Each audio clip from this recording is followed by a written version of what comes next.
won a game. You haven't won a game, dude. You have a favorite? Ketchup. Clapping hates Shelbyville. Hey, dude. He's from Clacken. I like ketchup. I don't like this. Diamond Dozen Podcast. What's up, guys? It's your boy Berger back with yet another episode of the Diamond Dozen Podcast, kicking off our 6th season, joined once again by my good friend and co-host, Sammy. How you doing? I'm a little pissed off, actually. Oh, no. What's going on, Sammy? Well, I had a ski trip planned with Wilkins this weekend, and he had to drop this on me today. And I don't know if you know this, but like Wilkins has like a sweet chalet bowler. Like it's really cool. Sauna, I heard rumors. fully loaded bar. But yeah, I'll chill with you. We'll do the pod together, and he'll let me know. He'll let me know how it goes. I guess. Luckily, we got a little update from the slope there this morning, so he's looking like he's having a good time. Oh, that's him every time. Yeah, Yeah. he was more. Wearing the suspenders were an addition this time, so that's pretty good. I like it. I think it's for warmth. Yeah, that makes sense. Yeah. That makes sense. Very good. Well, I'm sorry for your disappointment today, Sammy. I know it would have been. It's a great day for skiing, and the Boulder Bump is a great place to vacation. So that's a tough one. So great thanks for being here, vacay. Great vacay spot. Yeah, for sure. Draft extravaganza, huh? Yes, sir. So all things draft today. Yeah. We're currently in the midst of the 2025 Diamond Dozen draft, and let's run through it here. I think we're at pick. What are we at? Pick 22-ish, which happens to be my pick, Bergertown LBs. So Yeah, 24 actually, the end of the 24. second round. oh shit, Yeah, you're holding things up. I am here. Yeah, fucking work. God damn it. So I'm thinking, Sammy, maybe we'll just go through the first 23 picks so far, and then once we get to 24, I'll finally make my pick, and we pretty much have to delay it till 8:30 when vacation's over for Dodge or Us, right? So Yeah, well, or Doge or Us. well, he has all this prowess with like how bad we are at drafting. He knows like the way we should be doing things. We're doing it all wrong, according to him. Well, But he can't set a queue and put it on auto. So he's really smart, but he can't set a queue and put it on auto and not hijack an entire day of the draft. But it's so far he hasn't hijacked anything. no, so far so good. I think he just wanted to let us know about his sweet I vacation, think he did. Yeah. but Yeah. just speculation. Okay. But I think it's one of those absent-minded professor situations where pure genius, but Yeah. can't set an alarm clock kind of thing. Really good skier, by the way. He's terrific. I hear cross country, he does real good. Cross country champ. The best cross country. Yeah, easily. Yeah, no, Yeah. he's got the calluses on his palms to prove it. So the first pick by Brownie, pretty chalk. Everybody knew that probably would be the way it would go, right? Roki Sasaki, Dodgers might not get a ton out of him out of the gate because of there's some elbow issues, I think. It seems like, oh, I'm on the clock. Fuck. There It's we no go. joke. Yeah, pushing the issue. Yeah, no, it seems like you said, kind of a chalk pick there. It was a little bit consensus in a lot of places that Roki's the guy to go for in a rookie draft. But having dug into it a little bit, it's like he doesn't really have an innings build up right now. Like I think he's barely crested 110 or so innings in the last 3 years, and like you said, something's up with his arm already. So we'll see if it. That's one of those ones where it's like you're almost cursed with the first pick if it doesn't work out because it's the one to go with. Although the number 2 pick, who do we get at number 2 there? Travis Bazana, Yes. Cleveland second baseman, and I didn't do a ton of research before I researched this, and he was pretty much top of the board everywhere I read. Yeah. I had seen him, and I had him. He was a guy I was targeting, but I was hoping he was going to slip a little more because I was looking at some different lists, and he was a little further down than some of the other guys. I think the guys that we were looking at the same list, the guys who picked ahead of me because I got sniped pretty good, but he was definitely the thing I like about him is he's an info junkie, and he's already going to Driveline and trying to improve on everything. And so when you got a guy like that who's constantly working on stuff, it can go either way, where it's like a guy who tinkers all the time but never really becomes a star. But this guy, and he's Australian, right? Yeah. Cleveland can draft. Cleveland's a good drafter. I trust them for sure. Yeah. Clacken takes Christian Campbell, and I wanted that guy. Yeah. If I were to trade up in the draft and hope to get a spot up there, that's the guy I wanted to get. Yeah, I was hoping for some reason that everybody was looking at some different lists and nobody caught Christian Campbell. But unfortunately, people are looking at doing their research these days. So Yeah, he might be an interrupter. He might play right away. Yeah, I'm curious where he'd probably end up in the outfield in Boston. With the Bregman signing, right? Yeah, Yeah. because you got Rafi unwilling to go to DH. Yeah. And he's not coming off third mostly. Like, can you imagine Rafael Devers playing second base? He's the first baseman, I guess, is the next option, right? Yeah, and then DH. Which is probably why Tristan Cash is promoting him as their third baseman, because he doesn't want to get replaced at first. No, So. probably doesn't want to get traded either. But I'm fucking pumped for Bregman in Boston. Yeah. It's looking like it could go back to 2019, getting the buzzer buzz fucking hits. There's a conversation about that for sure. I think it's really good for him. I'll say it's the first time in a long time I've gotten any trade offers for Alex Bregman. Oh, you got offers? A couple. You got offers. Nothing of substantial. Nothing that was, like, because I've held on to him with his stink that he's had on him for the last few years, and I'm not going to, all of a sudden he's got a fresh daisy smell to him, and I'm not going to jump off ship. Not to mention third base is not exactly flooding with options right now. So No.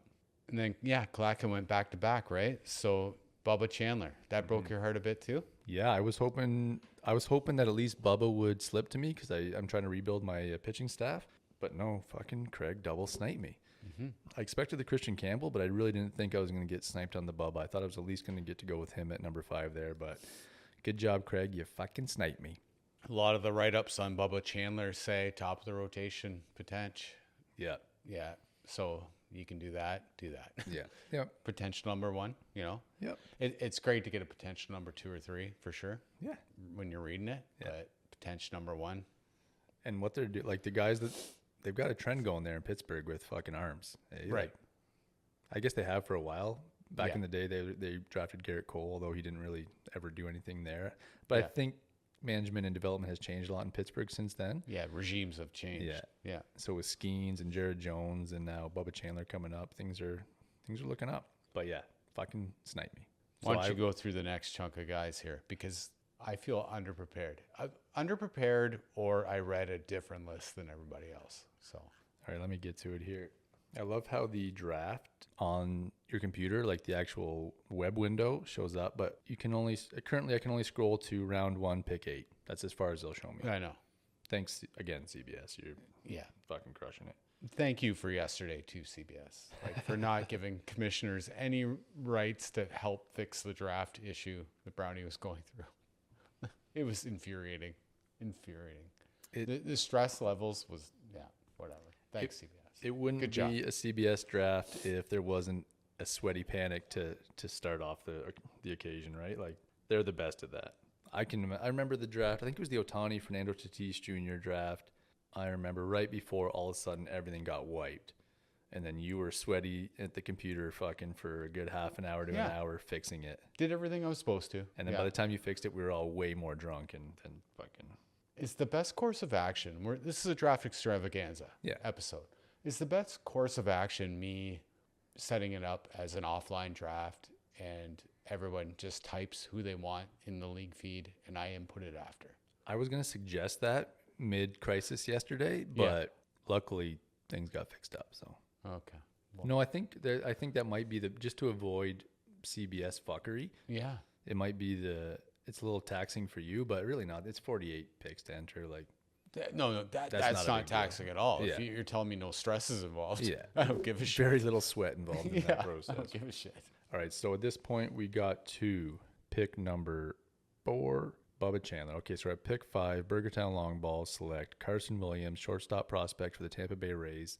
He was up there on my list. I was certainly hoping for a shot at Christian Campbell or Bubba Chandler first, but obviously having traded away Corey Seager in an attempt to improve my pitching staff, I left myself a bit of a gap at shortstop, even though Xavier Edwards is going to steal 300 bases this year. There's no guarantees on that. So I am looking to backfill my shortstop position in the future here. So I went ahead and watched some video on Carson Williams. And the thing I like about it is he's got good defensive skills that'll help him stick at the position and giving him the playing time.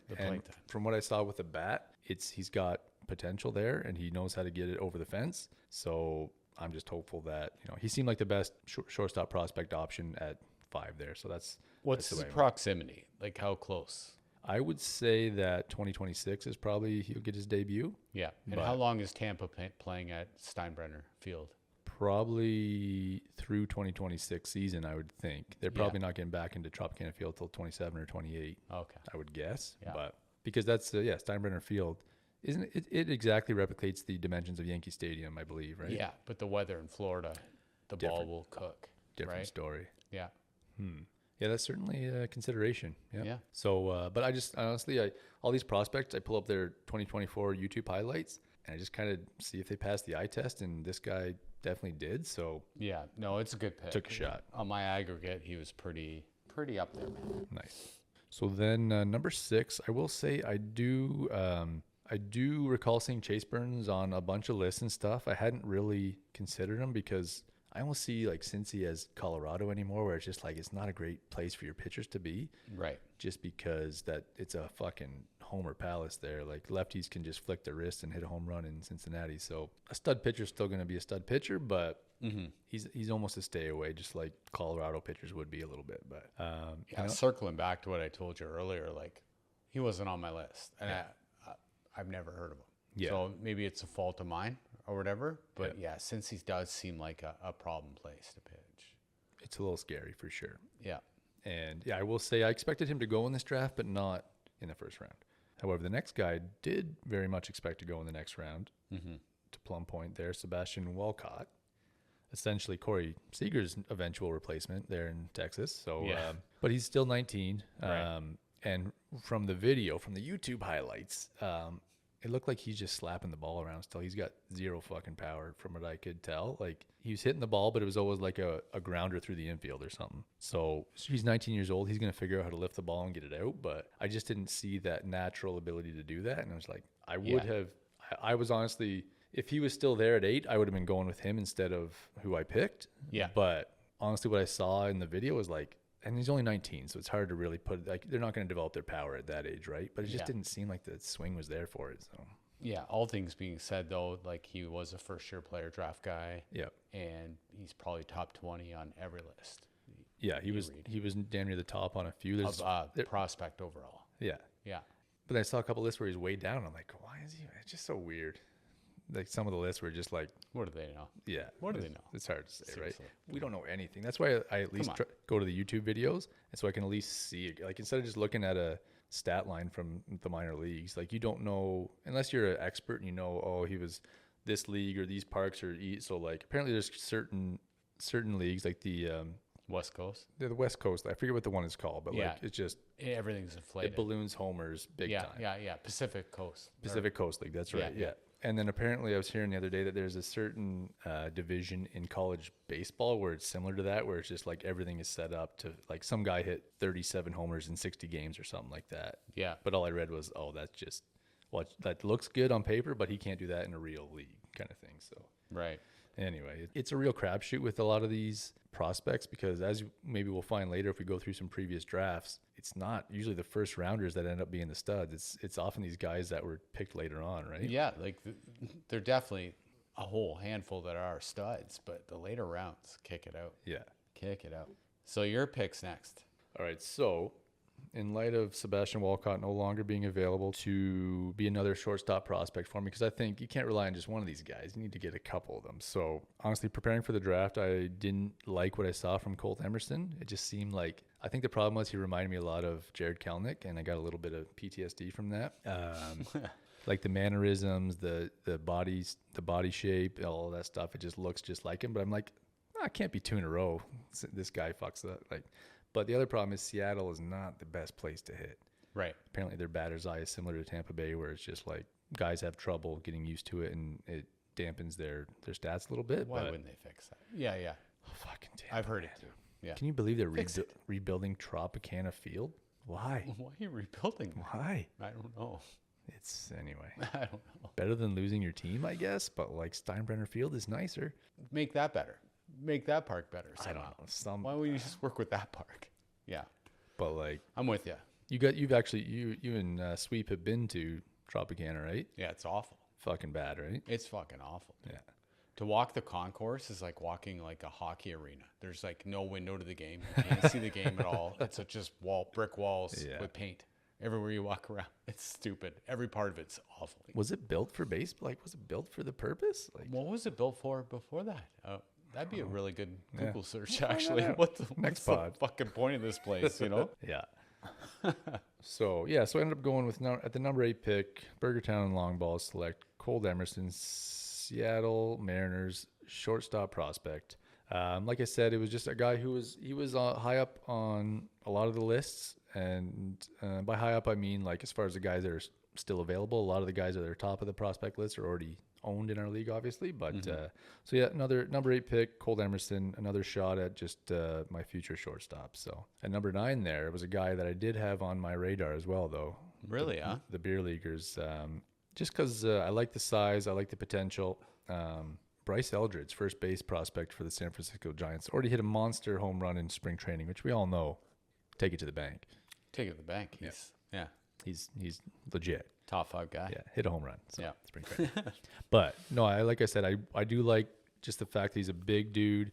First base is a position I'm going to need to fill in the next couple of years. So it was definitely somebody that I was hoping maybe slipped to one of my later picks, but Tobe was all over it and went with Bryce Eldridge. So we'll see if it works out for him. So far, so good in spring training, and maybe he'll be up in the next couple of years to help out the beer leaguers. What'd you think of the number 10 pick by Hammy there? So Hammy had back-to-back. Dalton Rushing, I had read about. Yep. Seems like a guy. Contact guy. Good average guy, I think, to line up for Hammy. His next pick, Connor Griffin, I've never heard of. So again, maybe this is just a blind spot for me. You? I didn't have him anywhere on a list. No. Okay. Yeah. I wonder where he pulled it from. Yeah. There was a lot of that for me in the first round. I was like, I don't know. Do you think maybe they all are coming from? They all shared the same magazine or something? Or yeah, I guess it's possible. So. Brownie's subscription. They all subscribe to Brownie's. I think I'm reading a basic magazine. Like it's a really bad magazine. I think you need to step up your game, Sammy. It's obvious everyone's lapped you in preparation for this. So you're completely literate to this first round. You know everybody. No. Okay. I would say rushing. I saw and he was high on some lists, but I have trouble with catching prospects. Which is to say, like Adley Rutschman was a prospect recently, so it doesn't always not work out, right? Sometimes it's a real stud. Yeah. It just seems like most of the time it's not. Yeah, like Gabriel Marino or supposed to be. Yeah. He's supposed to be a big guy, right? Yeah. What about like a previous guy like Francisco Alvarez? Do you think he seems like he could be legit, but I think he took a bit of a step back last year, if I'm recalling correctly. But anyway, it's hard to trust any of these prospects. But for me, a catching prospect is even less. And you like the Dodgers, that he's on the Dodgers, but the chances of him lasting to the big leagues and on the Dodgers roster. But do you follow my camp where give me all the studs on the Dodgers, give me the Mookie Betts, give me all those guys, right? These fringe guys, I want no part of them. No. The playing time is just not going to be there, right? It's almost like Tampa Bay style where they platoon as much as possible, not to the same degree maybe, but like you said, if you're not one of the studs, you're a moving part that's going to get moved in and out of the lineup. Yeah, you'll play 2 out of the 4 days, you know, like something like that. And I'm just not interested. I'm just not going to do it, man. Like, it's a bit of a pain in the ass, right? Like it just makes a pain in the ass for setting your lineup all the time. You got to always check if this guy's in or not, or like a guy they have a major leaguer, Tommy Edman. Mm-hmm. I'm interested in him in a way, like where it's like he's a good player. Yeah. But I don't think he's going to play every day. Yeah. So give me Ohtani, give me Betts, give me all those guys, but I don't want any of the shit besides. Yeah. Even the starting pitching scares me, the Dodgers. Yeah. 6-man rotation for sure. Right? They're going to roll out 7-man probably at some point here. 7-man. They're going crazy. They're going to invent the 7-man. Yeah, they're going crazy. Yeah.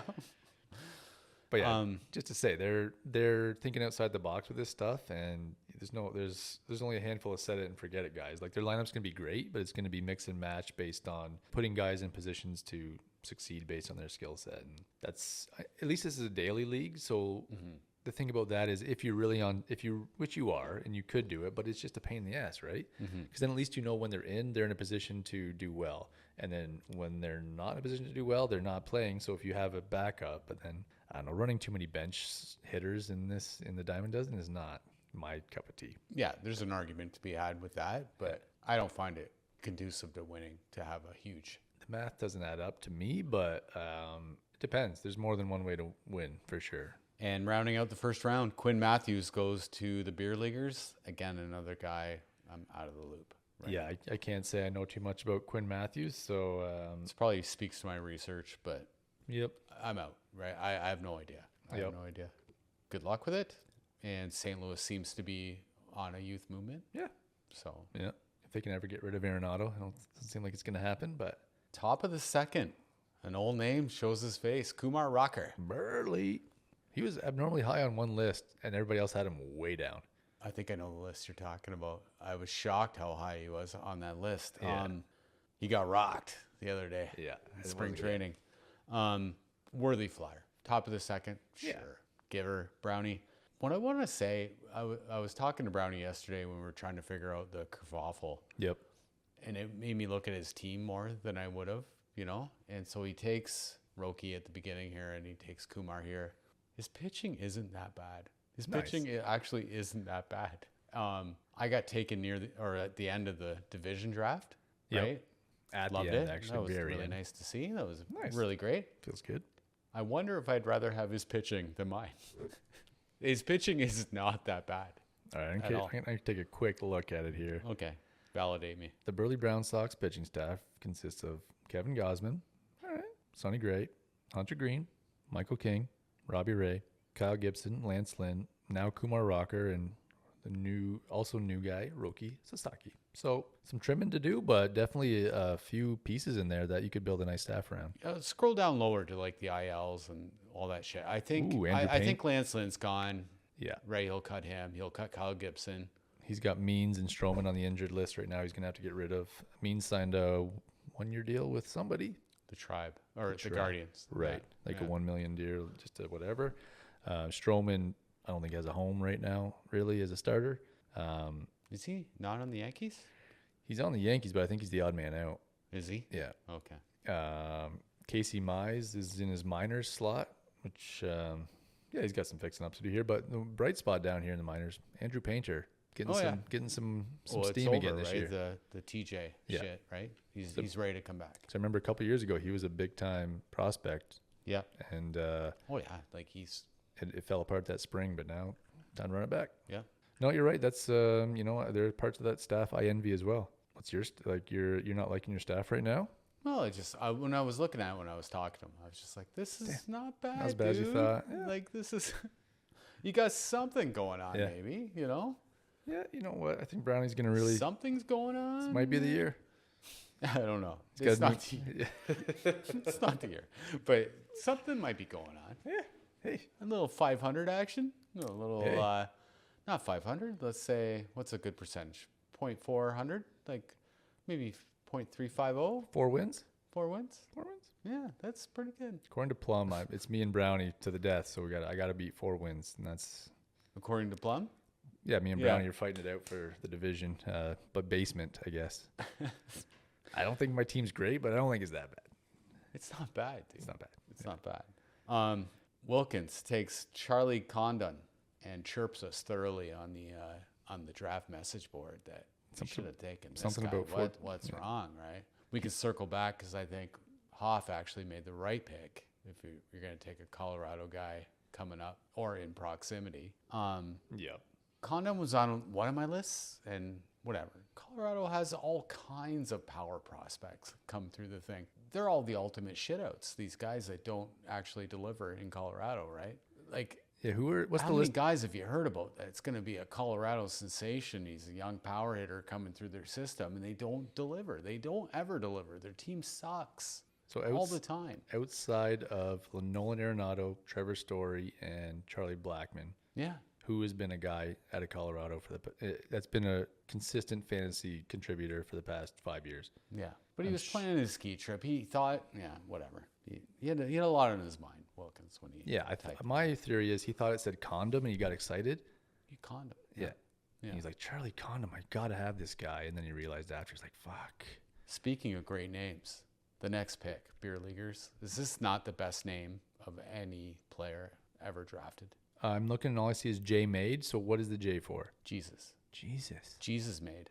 Jesus made. Jesus made this guy. I'm not sure you can go wrong with that. It's the best name. Jesus, though? Is it Jesus? It's probably Jesus Maid. Okay. That's probably the pronunciation, but Jesus Maid. What's his middle name? That's what I want to know. I think Kurt got wrapped up in this name. No, he's actually a good prospect. Yeah. But Kurt is pretty religious, though. he's very religious. Yeah. But no, name of the millennium, don't you think? Jesus Maid is pretty fucking great. Yeah. Right? If we find a better name in here, I'd be surprised. We're not going to. But I will say I'd never heard of him until you just said it. Yeah, I don't know anything about him, but I the can name see sells why. me. I can see He why. could offer him to me right now, and I'd be like, man, How do you say no to Jesus? Matt Olson for Jesus Maid? I don't know, maybe. Hey. Young Ho Lee, Plum Point takes at, I guess, 16th pick overall. Yeah. So new guy coming over from Japan. Mm-hmm. I think he's borderline like 12 team, but I'm not sure. I guess you never know with these guys until you see. Mm-hmm. The other thing I don't like is just the power suppression that San Francisco brings, unless you're Barry Bonds. But yeah. And now we're going to get into some major leaguers. Here's actually where my feelings started to get hurt. Right, not terribly here. Yeah. But you took Jeff Hoffman, who should be the closer of the Jays. So far, looking like it. Yeah. Circle of Life, he's back with Toronto. Drafted him That's kinda originally. cool. Yeah. That's kind of cool. And then traded Romano to Philly, which is where he just came from, I think. Philly was last. Yeah. And then took Philly. So it's kind of a weird swap. Jordan Romano's probably like a little butthurt, but Yeah. Tanner Houck, top 5 of my queue, I'd say. He Of 100% major league should- players I wanted to get. he should 100% be starting on one of our squads this year for sure. Then the guy I thought was the better play out of Colorado, Michael Toglia. Yep. I think it is. He's going to start for Colorado at first base. And yeah, Hoff swoops in, takes him. Then really, I'm really getting hurt. Beer Leaguer's taking Nick Pivetta. That was right. You wanted it? Yeah, and I was perfectly fine if Pivetta went, if Reese Olson was still there, and Plum Point took him with the next pick. My top hitter that I wanted to swoop up was Matt McLean. You took him with the next pick. Wow. And my deep sleeper was Isaac Paredes, and Hammy got him, and I think it's a terrific pick. So obviously, I'm so hurt. I think all these picks are great. Lost in this minor league draft. Like, it's not a minor league draft. Like, lost in this draft is there's pretty serviceable major league players here. And there's still a few on the board that Yeah. should be starting on one of our teams for Right. sure. Right. Oh, no, circling back. Hoffman should be top 15 closer, 20? Top 20 closer? Yeah. Yeah, I think he's going to be in the top half of the closer ranks. Like, it's a little scary that 2 other teams failed him on a physical and didn't sign him to a contract before the Jays did. Yeah. But we'll see. I don't fucking know. Can't have enough relievers. Yeah. What order would you have taken these pitchers? Tanner Houck and Nick Pivetta and Reese Olson. I think Hawk was highest on my list, and then Olson, then Pivetta. Okay. Even though third Pavetta's out like of a the mix. more, I'd say a better strikeout now guy. Yeah. I just like Reese Olson longer term because Pavetta's kind of getting old. But Yeah. I don't love Reese Olson, but Detroit's an up and coming team. He showed some solid ratios, I guess, just not flashy with his strikeout numbers, I think is his deal. But Yeah. he needs a put away pitch. But Yeah. I feel like he's like a tweak away, yeah, and he's just going to be awesome. Yeah. I think. Yeah. Yeah. So great pick by Plum. Matt McLean. yes. Do you believe with your second round pick of him that he'll be sustainable? I'm hopeful that he is, but this is kind of insurance in case Xavier Edwards' output last year was a complete fluke. I think Xavier Edwards' contact skills and speed he's going to steal a lot of bases, especially on Miami, who shouldn't give a fuck about, they're just going to let him run, I hope. So that was kind of my idea. Like 2 years ago, Matt McLean was highly sought after his little breakout season there before he started getting hurt. And he's a potential 2020 guy, maybe a little better. Yeah. And he started off the spring nice and hot, which again means a lot. Not really, but still. No, it's nice to see, though, It's nice after to the see. injury scare. Exactly. Yeah. And then since he signed Gavin Lux, but it appears that he's got second base spot locked up, so he's going to have shortstop and second base eligibility, which more flexibility the better. So He doesn't have second base right now, though. not yet, but that's where he's starting. So within the first couple weeks of the season, he should have second base eligibility, unless they pull a switcheroo. But it looks like Francona has for now said that he's their second baseman. So I think Isaac Paredes going to Houston everything that happened with Bregman was like the definition of win-win, don't you think? Like Bregman is going to benefit going to Boston, and Paredes now I think is a thing. Like I not a The Crawford top dog boxes, type thing, but he's a guy. And I think he'll be in the league the whole year. Like there's no way he'll be on the wire. Yeah, I think that stadium in Houston is nice for him for sure. Those Crawford boxes in left are nice. If he's going to hit around Altuve and Yordan Alvarez, the good things are going to happen for him, man. I think. I'm curious in Houston which way it's going to go this year. They lost Tucker, lost Bregman. Yeah. So we'll see if the next round of guy, and I feel like Altuve's got to be not done, but Not done by by any means. like getting closer to the number 12 of the top 12 second basemen. But second base isn't that. It's honestly kind of rough. So Altuve's he's still good. So, hey, listen. Paredes was the last guy taken. Hammy took him. You're on the clock, dude. I'm on the clock. So- I'm fucking sweating. Mostly on my long balls. But let's see. You're borderline Wilkins here at the ski resort. Like, I know. is there a resort at Boulder? I don't even know what. I've never been to Boulder. Is there a chalet? It's a special chalet for just Wilkins, though. Yeah. Yeah, like just his. I've been to that one, Okay. but I never skied. Like I just went to his chalet Yeah. to mingle or You're whatever. on the list, is what you're saying? Yeah, I got to go and mingle and yeah. Nice. But I've never seen anything else besides, you know. I haven't been to Boulder in many years, but last time I checked, I'm pretty much a winter paradise It's yeah, right here in the heart of London. like not Colorado, Collingwood type. No, it's way better. Oh, it's yeah. Yeah. Okay. Way better. Yeah, That's why he's there vacationing. that's true. It's the best. It's only the best for Doge or us. There's only certain times you shut your phone off, right? Yeah. It's if you're going to Boulder or Yeah. If Hawaii. you're at a funeral or if you're going to Boulder to ski. yeah. That's the two times. Having said that, I am the current asshole who is delaying things. And so this is my last pick of the draft, unless I trade for one of Plum's 17 more picks in this draft. How's he gonna fit this? I don't know what he's going to do. I'm expecting about 7 more trades before the draft is over. So that's good. There's probably been 3 trades since we started recording the pod. But Check our phone. yeah, see how many trade offers have been withdrawn in the last 10 minutes. So I don't know who the fuck to pick here because I bit torn. I was hoping one of my guys would have lasted to here, but I'm gonna make this pick very, very soon. Yeah, because there's still a couple like you said. There's major league ready guys who are veterans who are gonna contribute in a 12-team league right now. So I'm kind of torn if I go for one of those guys or if this is the only opportunity to fill in your minor league slots, right? Or else you gotta wait. So, but also help your team. If you're a team that wants to win now, what are you doing? Yeah, you sound torn. You're torn. I'm very torn. So not as bad as Wilkins' butthole is going to be torn today, but them's are fighting words. I should cut that out. Probably I'll cut that out. How's it gonna get torn? Like on a tree stump? I think tree stump definitely. He's hopefully not going to Sonny Bono his way through the woods, but No, he's really good skier. wrecked him. I can tell you. Damn near killed him. He's really good.